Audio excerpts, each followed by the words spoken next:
DJ Young Slade, the son of Lil Jon, has died at 27 years old. Lil Jon confirmed the news in a statement telling us he is extremely heartbroken. Lil Jon was on top of the world until life hit him with something no parent should ever face. His son vanished, then was found dead. No phone, no shoes, no real answers. The story spread fast, but what's even wilder is how his rivals started popping up, sending apologies, and some are even whispering things the police still won't say. This isn't just a sad story, it's a mystery that keeps getting darker, a nightmare that won't let this father rest. Everyone who knows Lil Jon knows he's been a heavyweight in the game for decades. This man built a movement, the king of crunk himself. He gave the world those wild, high-energy anthems that could turn any room upside down. I just send my love and support. I know, man, Lil Jon, anything you need that I can provide, I'm here for you. I love you, and you know that, brother. And that's nothing. Not too long ago, Lil Jon was shining brighter than ever, standing tall on one of the biggest stages in the world, the Super Bowl 58 halftime show with Usher in 2024. His comeback was real. The momentum was crazy. New music, new projects, new fire, everything seemed to be falling perfectly into place for him to keep rising again. Then out of nowhere, everything just stopped. No warning, no sign, his world shattered in one night. And no amount of fame, success, or hit records could ever prepare him for this. His son was gone, and the way it happened left everyone confused, heartbroken, and full of questions. Now, before we dive into the strange details, and trust, there are plenty of things here that just don't add up, let's talk about exactly who this young man was. I even got a tattoo of his signature. It was like something ironic for me because it's like, you know, it's just my dad, but had to get the signature. It was like, yeah. Nathan Smith, known in the industry as DJ Young Slade, was just 27 years old, Lil Jon's eldest son with his estranged wife, Nicole Smith. He was carving out his own lane, following in his father's footsteps before tragedy hit in a way nobody saw coming. This wasn't some kid coasting off his dad's fame, not even close. Nathan wasn't trying to live in his father's shadow. He was out here grinding to make his own mark. Born on May 30th, 1998 in Decatur, Georgia, right in the heart of the Atlanta scene, music ran through his veins from day one. And that's not just some catchy line, it's the truth. When Nathan was barely old enough to walk, he was already part of his dad's legacy. As a toddler, he actually laid down vocals for one of Lil Jon's biggest records, the 2000 club banger, Be a Beer, by Lil Jon and the East Side Boys. What up, Will? And I was talking about the anger management tour. It was like 2004. I was like, what, like 5, 6, something like that. Imagine that. Before this kid could even tie his own sneakers, he was already on a hit track heard in clubs worldwide. As he grew older, that early spark turned into a full-blown passion. One key moment hit around 2008 when 10-year-old Nathan watched his father command a crowd at the Trans World Skateboarding Awards after party. Seeing his dad behind the DJ booth, turning a room into pure chaos and energy, changed everything for him. He caught the bug, and there was no turning back. Lil Jon saw that hunger and gave him the tools to run with it. He downloaded the Serato app, set up turntables, and let his son experiment and learn at his own pace. By the time Nathan hit 10 or 13, he was already graduated from Scratch DJ Academy in Los Angeles, one of the youngest in the entire program. That's serious dedication. And he brought me on stage, and I was just like, bro, I was so shy, bro. I was a little kid, but it's just crazy to have experiences like that and then go home and we just like drinking tea, playing video games. And it didn't stop there. As a young teen, Nathan landed a major gig, touring as the DJ for none other than Zendaya, back when she was rising through the Disney World. For a naturally quiet kid, that experience pushed him to break out of his shell, to own the stage, to shine. You could hear the pride in his voice whenever he talked about growing up as Lil Jon's son.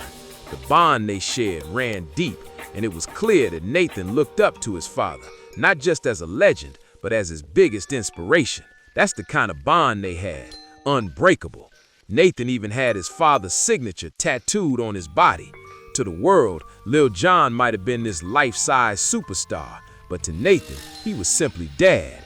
That's what made their relationship so real, so grounded. TBT was a great experience because it was a place where I could go and be myself. Nathan would often talk about the times he was brought on stage as just a little 5 or 6-year-old kid during one of Lil Jon's biggest tours. Picture that, a small boy standing beside his father, thousands of fans screaming, lights flashing, music shaking the walls, and he's right there, holding his dad's hand.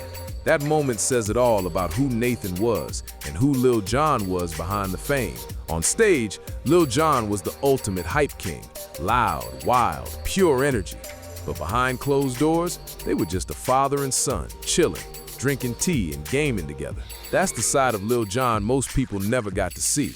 And that's the kind of love and peace the world just lost. Nathan didn't just stop at family pride, he built an incredible path for himself. He graduated from NYU's Tisch School of the Arts at the Clive Davis Institute of Recorded Music in May 2020, majoring in audio engineering and production. He wasn't just chasing music, he was mastering it. After graduation, Nathan's work started making waves fast. He co-produced Get It Girl by Sweetie in 2021, a track that landed on HBO's Insecure and even in a Beats headphones ad. Like, just not taking care of his artists. He didn't take care of his art. Then he leveled up again, working on Ice Cube's Talk About These Rappers off the 2024 album Man Down. That's serious industry credit right there. And his story didn't stop there. Nathan was featured on MTV's Family Legacy Season 2, which premiered on Paramount Plus in March 2025. He was moving right, staying focused, building something real for himself. A young man doing everything right, and it makes his loss hit even harder. Nathan was carving out his own lane, making his father proud every single step of the way. But then, on the morning of February 3rd, 2026, everything took a heartbreaking turn. Around 6 a.m., Nathan Smith suddenly left his home in Milton, Georgia, under strange and alarming circumstances. He walked out with no phone, no wallet, no keys, no shoes, nothing. Officials later said he might have been disoriented and in need of help, and even suggested he may not have been wearing clothes when he left. Something clearly pushed this 27-year-old man out of his home in the early morning hours with absolutely nothing on him. It didn't make sense. Not to his family, not to his friends, not to anyone. I don't like to dwell on any negativity. I like to keep everything positive. Find the positivity out of a situation and take that and move on. But right away, a multi-agency search kicked off. Police, firefighters, and volunteers all joined forces to find him. For 3 long days, nobody knew where Nathan was. 3 days of confusion, fear, and silence. Then on February 6, 2026, at around 11:53 a.m., everything came crashing down. Divers with the Cherokee County Fire Department recovered a body from a pond at Mayfield Park, just a short distance from Nathan's home. The body was soon confirmed to be Nathan Smith, DJ Young Slade. Just like that, a bright young life was gone at only 27 years old. I was trying to just be kind of political correct. I ain't really want to tell what really happened, but the group broke up because of the Authorities quickly stated there were no signs of foul play, but the Milton Police Criminal Investigations Division announced the case would remain open and active. Still, no one's been told much else. No autopsy results, no toxicology reports, no deeper explanations, nothing. Just this haunting timeline. A 27-year-old man runs out of his home with no belongings, and days later, he's found lifeless in a pond. That's the story they've given us, but something about it doesn't sit right, especially when you consider who his father is and the kind of enemies that come with that level of fame. To truly understand this, you've got to know who Lil Jon really is. Not just the party king the world knows, but the man who fought his way to the top step by step. And yeah, along that journey, he crossed paths with some powerful people who didn't always wish him well. Jonathan H. Smith, better known as Lil Jon, was born on January 17, 1971 in Atlanta, Georgia. He grew up in the southwest Atlanta area as the oldest of 5 kids. His father worked as an aerospace engineer with a military background. So no, Lil Jon didn't come from the streets or from nothing. He came from a solid, working-class family that gave him a real foundation. Money at, man. Where my money? Where money? At Frederick Douglass High School, Jon found his rhythm early, joining the marching band and spinning tracks at basement parties that started catching serious attention. By age 15, he was already known locally for his DJ skills, setting off wild parties that had Atlanta buzzing.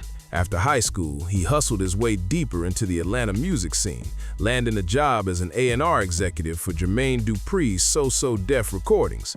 He climbed the ladder fast, eventually becoming executive president of A&R and even executive producing the So Def Bass All-Stars compilation series. Then, in 1995, everything changed. The energy, the sound, the movement all started to shift around him. That's when Lil Jon began turning into the force that would soon shake the whole music world.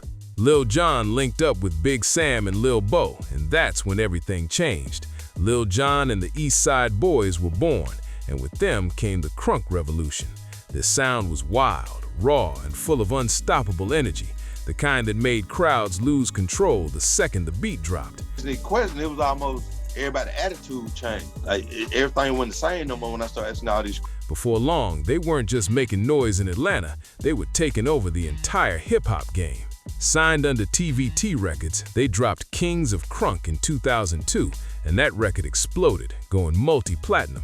Then in 2004, Crunk Juice hit just as hard, keeping their reign alive and loud. Lil Jon wasn't just a frontman, he was producing monster hits. He helped craft Usher's Yeah, which won a Grammy Award for Best Rap Sung Performance in 2005. And that was just the start. He cooked up bangers for Sierra, Yin Yang Twins, Petey Pablo, and so many more. During that era, Lil Jon was untouchable. Everything he touched turned into a club anthem, and his signature sound defined an entire generation of party music. But here's where things started getting messy. No, because they just see the private jets and the trips and all that. They don't realize, sometimes you can't go nowhere because people... All that success came with a heavy price. People wanted their cut, and not everyone played fair. The first and biggest enemy Lil Jon ever faced wasn't a rival artist. It was his own label, TVT Records. Run by Steve Gottlieb, TVT was accused by multiple artists, including Lil Jon and Pitbull, of withholding royalties and botching promotions. What was supposed to be a powerhouse partnership turned into a bitter fight over money and respect. Lil Jon even sat down and spoke about it himself, and though he tried to stay cool and positive, you could feel the frustration hidden between every word. On the surface, he seemed calm, like a man who had made peace with the past. But if you really listen, that pain and disappointment start to leak through. Behind the smiles and success, there was a storm brewing. The truth?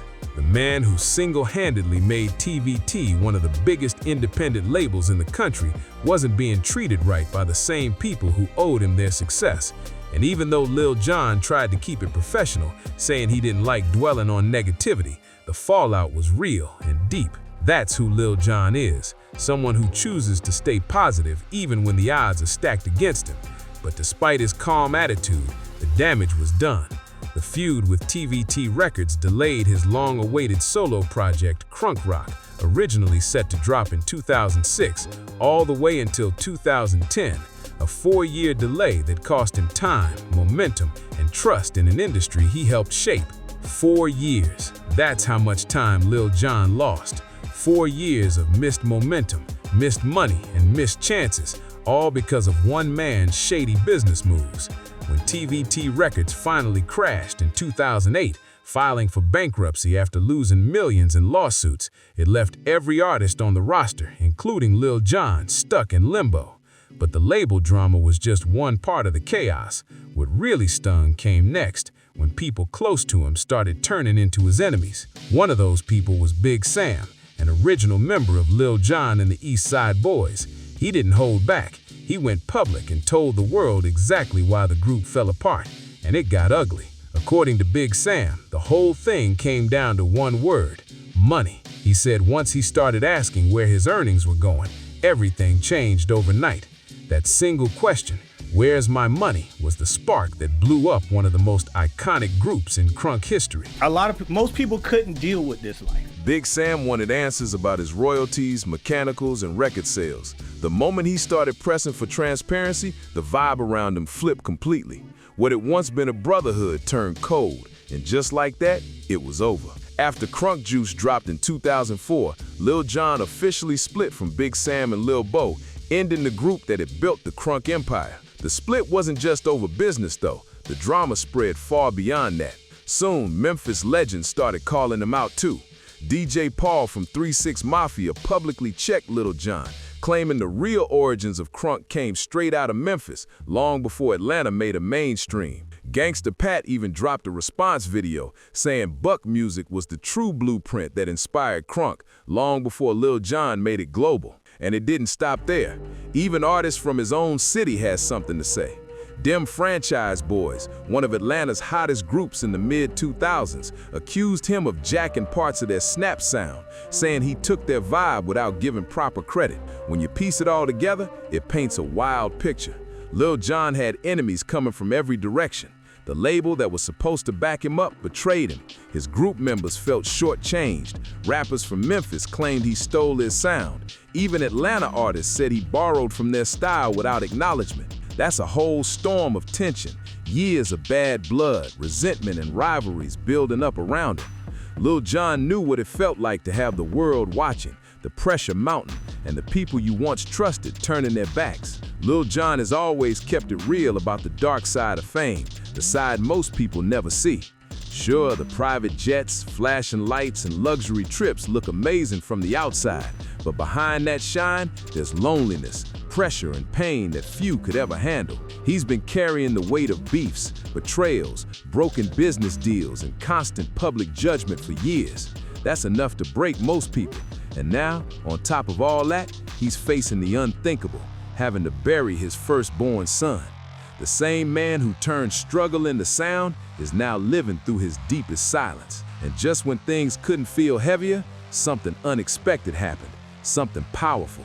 When Nathan Smith passed away, the entire hip-hop world, a scene known for grudges, egos, and decades-long beefs, stopped everything.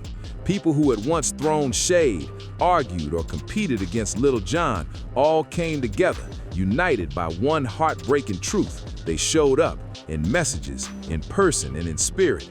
And what they said spoke volumes about what this loss truly meant. The same voices that once went head-to-head with Lil Jon were now saying the same thing. We're sorry. We're here for you. Your son didn't deserve this. That moment showed a different side of hip-hop, the side rooted in real love, real brotherhood, and shared pain. One of the first to step up was none other than E40, the Bay Area legend. Now that's huge, because in hip-hop, regional pride runs deep. Atlanta and the Bay have always had their own lanes, their own sound, but none of that mattered when tragedy hit. E40, who had been a close friend of Lil Jon for years, sent a message so emotional that fans could hear the heartbreak in his voice. He didn't just send condolences, he called Nathan his nephew, and that right there means something real. That's not a phrase you throw around, that's family talk. He told the world how much Nathan meant to him and how tight the bond was between their families. In fact, just a few months before the tragedy, E40 and the Smith family had all been on Family Feud, laughing, joking, and celebrating life. The energy was pure joy.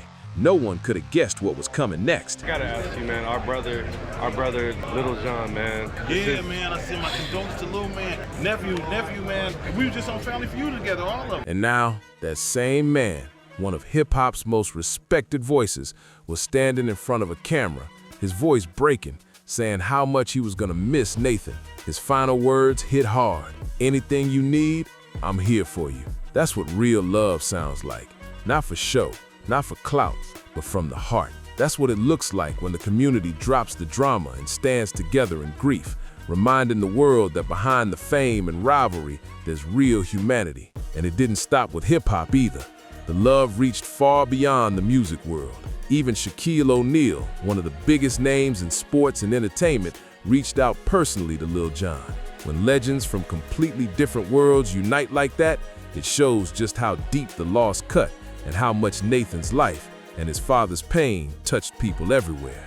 Shaq didn't just drop a quick post and move on. He personally called Lil Jon.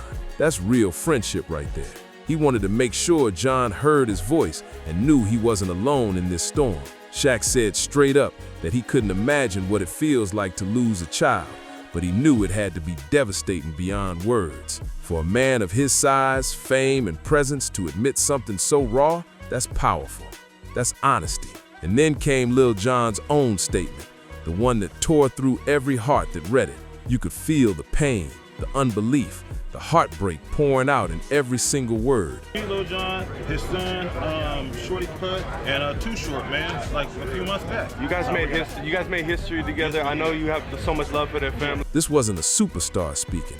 This was a father, a man broken, talking about his son, not as a DJ, not as a brand, but simply as a human being. He described Nathan as the kindest soul you could ever meet, someone who loved his family deeply and cared about people around him. That's who he was, not just Lil Jon's son, but a man full of light and love. And what made it even harder to hear was what Lil Jon said next. He shared that in their last moments together, they made sure to tell each other how much they meant to one another. That one line, that final piece between father and son, hit everyone straight in the heart. At least they got that closure, something so many families never get the chance to have. On Instagram, Lil Jon posted a video montage, moments from Nathan's childhood to his grown years, clips full of laughter, music, and memories. His caption read, "This hurts so bad.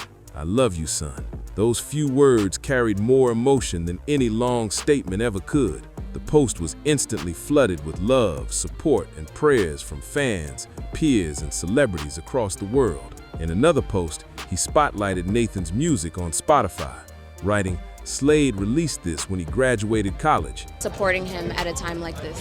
I talked to him yesterday, so my condolences goes out to him and his family. He was so proud to create his art and do it his way. I was so proud of him for doing it all on his own.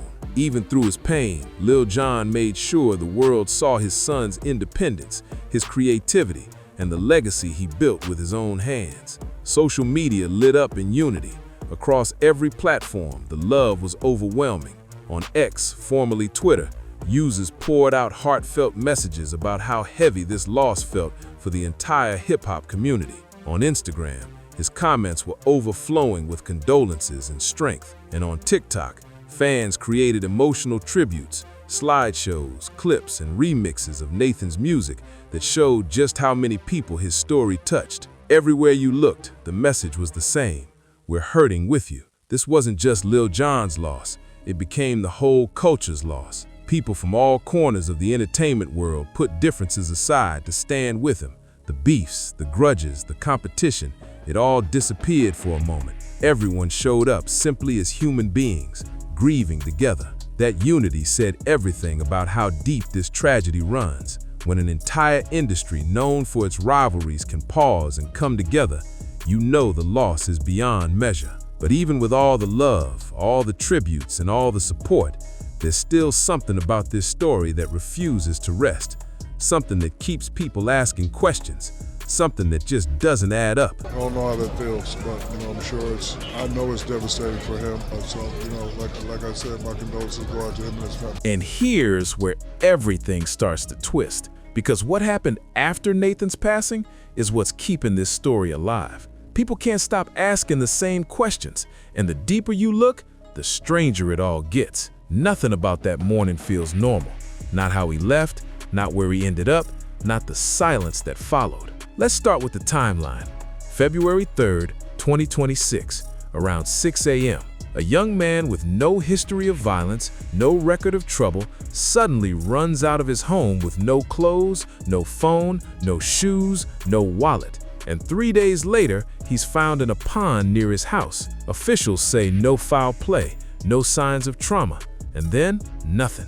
Case open, but no answers. That's the story they gave the public, but that story has holes. Neighbors claim they saw police activity earlier than what the reports listed. Some even mentioned hearing noises that didn't match the quiet morning the media described. Others said the area around Mayfield Park was blocked off before the official search even began, and yet the official statements haven't addressed any of that. No press conference, no full autopsy report, not even a clear timeline, just silence. Fans and investigators online started digging. Some pointed out that Milton, Georgia isn't just any neighborhood. It's an area known for wealth, privacy, and influence. It's not easy for outsiders to get information there, and that's when people began to whisper.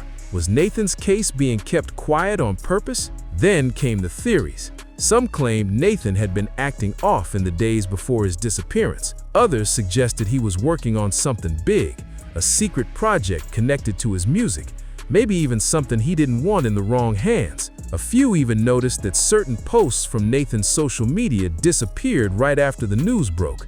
Was it coincidence, or was someone trying to control the story? And let's not forget, Lil Jon has been in this industry for decades. He's seen how the business can twist truth, hide stories, and make problems disappear. With all the power, all the money, and all the enemies tied to his name, it's no wonder people think there might be more beneath the surface. Some close to the family said Nathan had been stressed before he vanished. Not depressed, just overwhelmed. Too many projects, too much pressure, too much noise. A young man trying to build his legacy in a world that moves fast and rarely forgives mistakes. But others say he was actually in a good place, focused, creative, excited about his next steps. That contrast alone leaves people confused. How can someone go from inspired to gone in just a few days? And then there's the pond. Small, shallow, not deep enough to hide a body for long. Locals know that park. They walk their dogs there every morning. How could a massive search take 3 days to find him just minutes from his home? People aren't buying it. Something about that doesn't sit right. Now here's where it gets even chillier. When police confirmed Nathan's identity, they didn't release the full report. No autopsy details, no toxicology breakdown, not even a statement from the coroner. Just a brief announcement saying, "No foul play suspected." But without facts, that phrase means nothing. No foul play doesn't mean no mystery. The internet blew up with theories, each one more intense than the last. Some fans believe Nathan's death could have been an accident, a moment of confusion or panic gone wrong. Others say there's more to it, that maybe someone close to the situation knows more than they're saying. It's a lot of speculation, but the silence from officials isn't helping.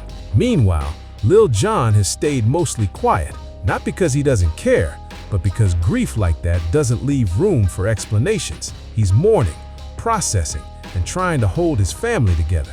But those close to him say he's been asking questions behind the scenes too, quietly pushing for answers, quietly trying to understand how everything went so wrong so fast. The public can feel it, that something about this just isn't finished. Too many pieces missing, too many gaps in the timeline, too many people staying quiet. What really happened to DJ Young Slade that morning? Was it a tragic accident, a breakdown, or something far darker? Our last times together, we're comforted in knowing that we expressed that very sentiment to him. Nobody knows for sure, but one thing's certain, this story isn't over.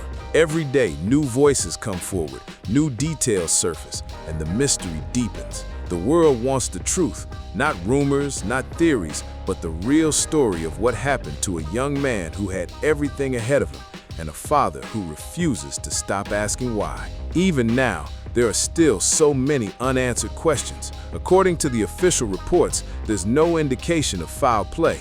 Yet the Milton Police Department Criminal Investigations Division says this remains an open and active investigation.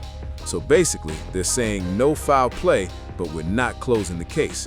That alone says a lot. Let's stop and really think about what we do know. A 27-year-old man, no public history of medical or mental issues, suddenly runs out of his home around 6 a.m., barefoot, without a phone, wallet, or even clothes. Authorities said he may have been disoriented and in need of help, but no one can explain what caused that sudden state. Then, after 3 full days of searching, with multiple agencies involved, he's found just steps from his own neighborhood in a pond that had already been checked. That doesn't add up. Some reports say Nathan had been treated for a mild viral infection or rash shortly before his disappearance, but no real medical context has been shared. No autopsy findings, no toxicology results, no official cause or manner of death, absolutely nothing. As of February 10th, 2026, the case is still wrapped in silence, and that silence is driving everyone crazy. Because behind all these reports and headlines is a grieving family, a father who lost his firstborn, a mother who lost her son, and a little girl who will grow up never truly knowing her big brother. Lil Jon and Nicole's youngest child, Nahara, born in 2024, will only know Nathan through stories, pictures, and the music he left behind. That's what makes this loss so heavy. It's not just tragic, it's haunting. The world is sitting here still wondering, what really happened to Nathan Smith on the morning of February 3rd, 2026? How did a bright, healthy young man, someone with talent, discipline, and a whole future in front of him, vanish in plain sight? What we do know is that Nathan was loved deeply. He was kind, gifted, humble, and full of potential. He was building a name for himself in a world where his father had already made history. He didn't just want to follow in Lil Jon's footsteps, he wanted to create his own path, and he was doing exactly that. Whatever the truth is, whether it comes out tomorrow, next month, or years from now, one thing will never change. The world lost a good one, a son, a brother, a dreamer, a man who carried light in everything he did. And Lil Jon, he lost everything. Rest in peace, DJ Young Slade. Nathan Smith, 1998-2026. Gone far too soon, but never forgotten. If you felt this story, make sure to like, subscribe, and share this video to keep Nathan's legacy alive. Drop a comment below with your thoughts. What do you think really happened that morning? Let's talk about it, because this story isn't just about music or fame. It's about truth, loss, and love that refuses to fade.